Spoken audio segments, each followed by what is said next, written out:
Ever dream of starting your own homestead, but think you need hundreds of acres or a big pile of cash? Well, I got news for you. You don't. I used to think that too, until I bought 1 acre of woods with a shack on it while I was still in the Marine Corps.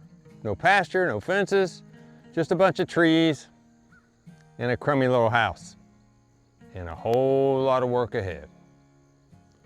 But look, we cleared it little by little, and a few years later I had put a barn on there, and that's when everything changed.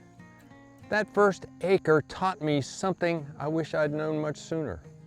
Self-reliance doesn't start with the perfect setup. It starts with what you've got and a willingness to make it better. So today, let's talk about why people are coming back to homesteading and why it's not just nostalgia anymore. The world, unfortunately, is a different place now. Prices climb faster than paychecks. Feed that used to cost 12 bucks is now 20. And the power grid, well, feels a little shaky. And some people are realizing that convenience comes with a price. Dependence. Homesteading is the quiet response to all of that. It's not panic or politics. It's people saying, I can do more for myself. A few generations ago, almost everyone knew something, how to fix something or build something. And we traded that skill for convenience. But the pendulum's swinging back.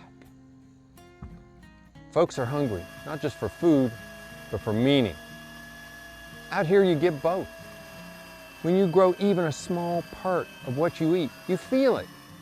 That shift from consumer to creator, that sense of calm that comes with knowing you're part of something that's really real and something that, well, sustains you. That's the heartbeat of this whole movement. And it's not about escaping modern life. It's about taking back just a piece of it. You know, in 2025, the why behind homesteading isn't fear. It's freedom. Freedom from fragile systems. Freedom from burnout. Freedom to raise your kids around real work instead of screens. People want to know where their food comes from. They want to learn old skills that are starting to feel new again. Canning, gardening, carpentry, animal care, and 1,000 others.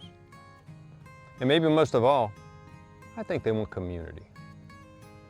You know, because on a good homestead, neighbors, well, we still wave at each other. Bartering still happens. And when something breaks, someone shows up with a wrench instead of a bill. That's not fantasy, that's real life, assuming you build it.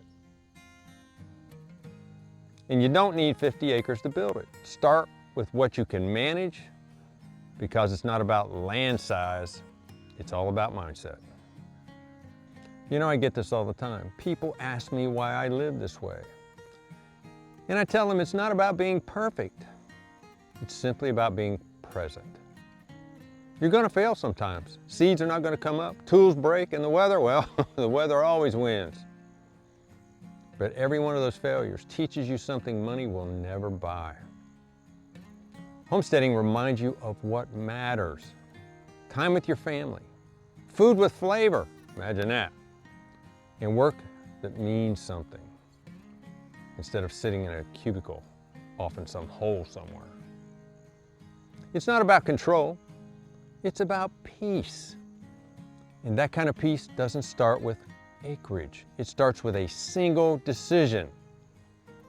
I'm going to learn to take care of myself again. You know, because every small step, every fence post, every seed, every jar on the shelf moves you closer to freedom. So I guess that's the why of homesteading. Homesteading isn't about running from the world. It's about rebuilding what we've lost. And if you've ever felt that pull to start something of your own, well, that's your sign. You don't need to wait for the perfect land at the perfect time or the perfect anything. Just start where you are. Because once you take that first step, well, the rest of it starts to make a whole lot more sense. In the next video, we'll dig into how to actually find affordable land for your homestead, even on a small budget. I'll show with you where to look, what to avoid, and a few mistakes we made early on, well, so you don't screw up like we did. If that sounds like your next step, make sure to subscribe and turn on your notifications. Thanks for watching, and until next time, I'll see you down at the barn.